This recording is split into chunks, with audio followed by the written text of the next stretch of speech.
please understand this point. Only the parameters are changing, not the overall process. Okay, somebody is saying the difficulty level, oh, now people will not get admission. That's incorrect. That's a lie. American healthcare system has huge shortage. What is happening is the factor on the basis of which the admissions offered is changing. So what is the scenario as on 2020? This is the scenario. But once the exam becomes pass and a fail from 2022, what is going to change? Let us understand that. First, currently 94% of program directors want to know your step 1 scores. This will become 100%. But they would want to know whether you pass step 1 in first attempt or not. Currently, only 70% of them were worried about the exam attempt. Now, 100% will be wanting to know whether you pass the step 1 exam in first attempt or not. So, this is first change. Second, 86% want letter of recommendations in the specialty, which means the clinical rotation, the US clinical experience have become all the more important. The quality of LOR is important. Unfortunately, a lot of IMGs are misguided or maybe fooled by a lot of companies where they offer rotations in private clinics. Stay away from such people. You need to do rotations only from universities while you are in internship year or in ACGME hospitals. Do not accept any positions or pay money to anyone for doing anything in private clinics. Okay, your college performance is important. 80% of program directors were worried about step 2 CK marks. Again, this will become 100%. Now everybody will consider your CK marks very, very seriously. Personal statement, very important criteria. Your class ranking, one of the criteria. Commitment to specialty. So now if I say I want to become a surgeon, what are the requirements? What kind of workshops I have attended, surgical skills workshops, CMEs, conferences. I need to prove I love that specialization. Personal prior knowledge, this will become a very important factor. I always tell students that what you are in your CV is just a paper form of you. But when in person, when you go for rotations, you are doing the actual networking. Networking leads to a lot of things. I know of hundreds of students, one thing led to another, and how luck was in their side because they were at the right place, right time, and met the right people. So networking will become highly important. Of course, they would want to know your communication skills while you go for rotations and interviews. So interaction with faculties, the kind of discussions you do, kind of experience you bring in. These are important factors. Your professionalism and ethics, these factors will always be important. So what I'm trying to tell you is, unfortunately, there is a rumor amongst a section of IMGs. I always say it's an Italian crab, Spanish crabs theory. Who are the people who spread rumors? These are IMGs who never themselves got matched and are there in this side of the shore, not wanting others to succeed. They try to spread this negativity. However, people who are successful have actually followed the route and are successfully working and actually fighting the COVID battle in the US. Lot of my students who are successfully right now working in the American healthcare system. Point I'm trying to make, will admissions become difficult after 2022? No. Difficulty level is same as on today. Also, out of 10 students, 6 are getting admission. Even that will be the similar ratio in future. However, the way they will select or the weightage given to the things have changed, and that is what I showed you right now. I hope this answers both the questions of Nachiket and Garvita. Kiran Kumar, can you tell me visa issues in the current scenario? That's again a very good question, Kiran. For that, you need to understand what kind of visa do you actually require, Kiran. I'm happy you asked this question. Before I answer your question quickly, so those who want an access to the mock examination or a free content can WhatsApp us on this number or email us on usmle@mooc16.com. All right, you can note it down. So, question by Kiran is very interesting. What about the visa issues? Well, you need to understand what exactly are the visa issues. Okay, please understand this very clearly. The application process in America, after you have everything ready in your profile, your marks, your CV, USMLE scores, is a 1 year process. Okay, and in the American process, Kiran, if you are a graduate, you will take 1 year for step 1 year for CK, CS, and rotation. So total 2 years and 3 years time. That's why I told you you require a lot of patience. Now in this process in the American PG, what are the visas you require? The first visa you require is a B1, B2 tourist visa, which is a very common visa for which you need to be worried about. That's it. Tourist visa. You require for rotations, you require for CS, and you require for interviews. Usually, once you get this visa, it's a 10-year multiple entry visa. And if there are any rejections, the rejections are in this visa. Why? Because this is a general purpose visa. So, they will consider you just like other tourists. So you'll have to prove. And mind you, Kiran, if you're already working somewhere in a hospital, no problem. Because if you're a graduate, you're unemployed for 5 years, and somebody says you are preparing for NEET PG, that doesn't work. You should have a job, or you are a student. Even if you are a student, getting a visa is easy. Tourist visa. Okay. Now, once you get your PG or residency, that time the visa which you are on is J1 or H1B. This is a work visa. They do not have any issues offering medical professionals J1 or H1B visa. Let me tell you, last year, one of my students got 15 days. In 15 days, the J1 and H1B visa. Why? Please understand this very clearly. There is a huge physician shortage in America. They every year only produce 42,000 physicians. Their actual requirement is 1,21,000. In fact, in the current scenario, in the COVID situation, they have realized what is the huge gap. In fact, lot of provinces like New Jersey, New York, they are allowing international medical graduates with 5-year experience to come immediately serve them. So what I'm trying to tell you is that because there is a huge shortage, which is why work visa is not a problem. The only visa you should be considered is your tourist visa.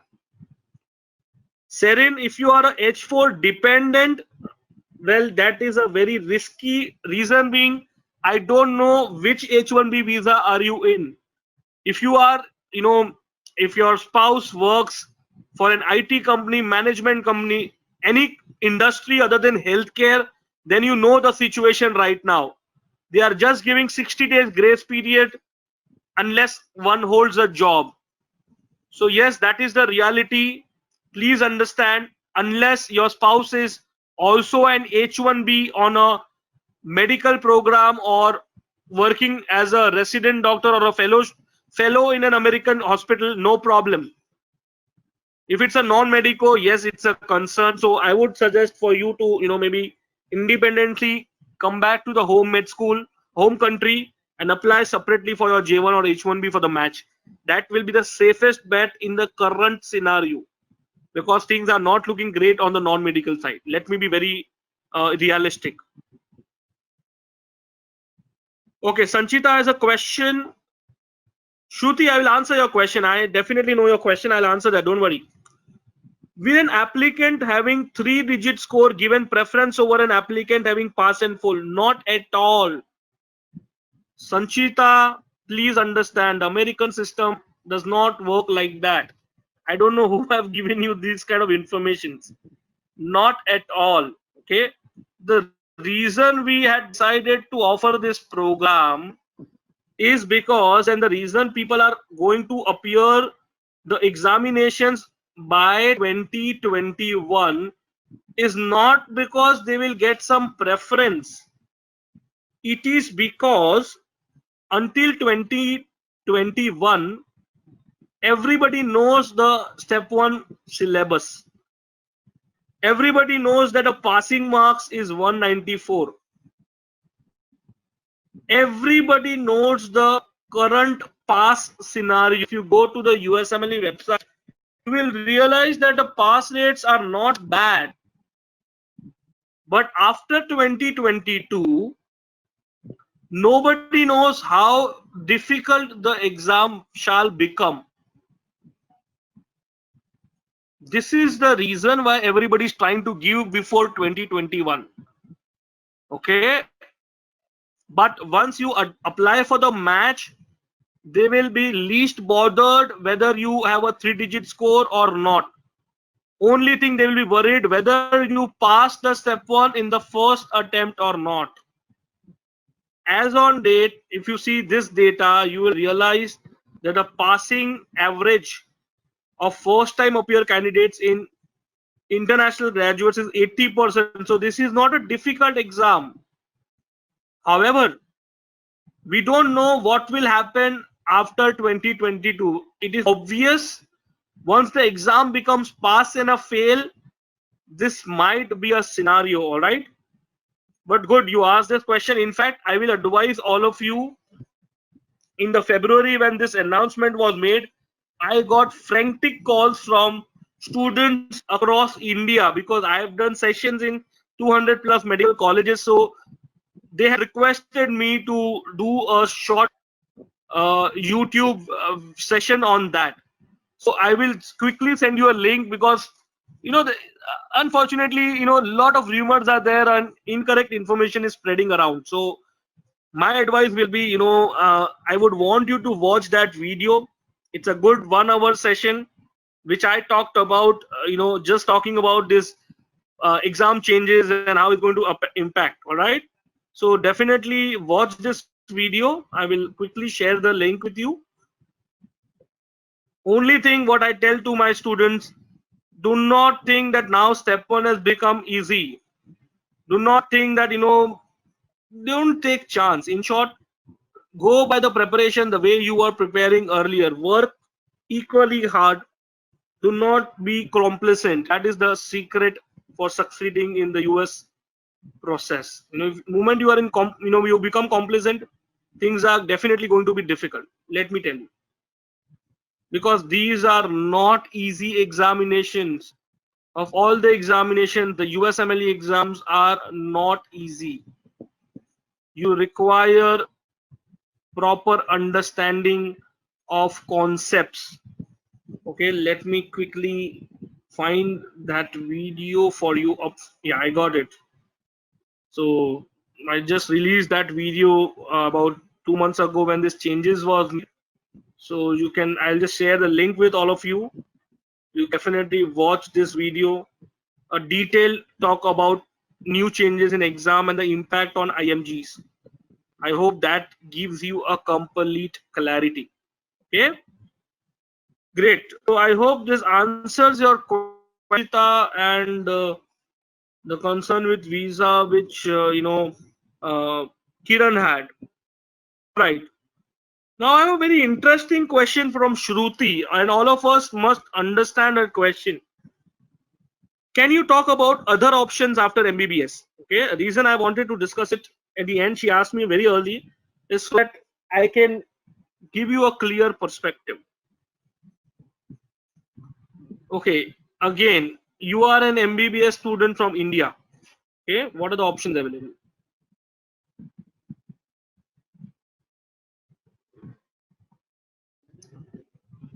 What are the options available if I am an MBBS student from India? I can join a clinical program. Okay, When I say clinical, these are all residency programs in America. All right. Where my total expenditure towards the entire journey is 20 lakh rupees. And since residency is free, I get paid every year 35 lakhs as a salary. I earn back 1 crore rupees. So net my investment is only 20 lakh rupees. However, not everybody likes to continue the clinical field. So many have idea to consider non-clinical options. So what are the non-clinical options? Somebody is interested in, let's say, pharmacology. So there are masters come PhD programs in pharmacology, which you can consider. A lot of people after MD biochemistry do medical genetics PhD. So PhD based research pathway programs, that is one option, which non-medical pathway can be considered. Second is masters in public health. Okay.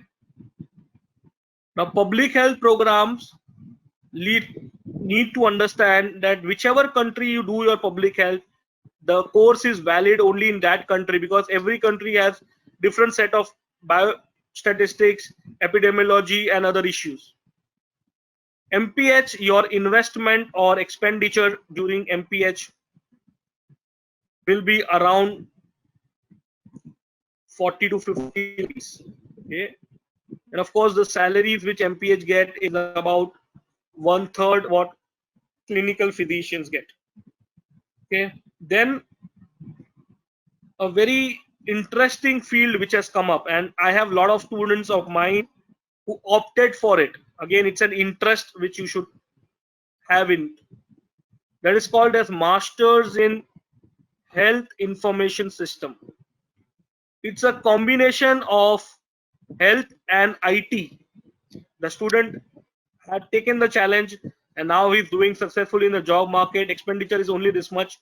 However, again, these are master's program. So after which, since these are non-clinical programs, all depends on whether the US government allows or considers that as a H1B program with the waiver. Okay, otherwise if there is a restrictions like what is happening currently, it's going to be difficult. But yes, then of course there are options of masters of hospital administration.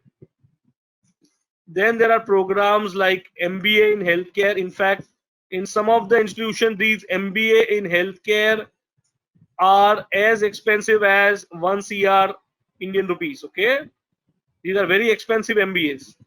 And mind you, in MPH, in MHA, in MBA, in health information system, not only MBBS students, even BDS students, even pharma students, in fact, a lot of biosciences students are also allowed, especially in MBA healthcare and all. What I'm trying to tell you is that you dilute your degree, and which is why the competition is more, and which is why your earnings will be not as high as the clinical program. However, I personally know a lot of my students who are successfully taken these career options also. So it's ultimately boils down to your career orientation, whether you want to work hard now, invest this much money and have a great returns, or you spend this much money, do this course and then look for jobs like again, just a small perspective. If I do PhD research, I can settle in any country. India, you cannot come back because this we still do not have, we are not that great in terms of the research job opportunities. MHIS, definitely you can come back. In India also you'll have good jobs. Hospital admin, you can come back. MBA care, you can come back, no problem. Or globally you can shift to any other country also. Okay, but MPH is very country specific. Whichever country you do MPH, you have to settle there.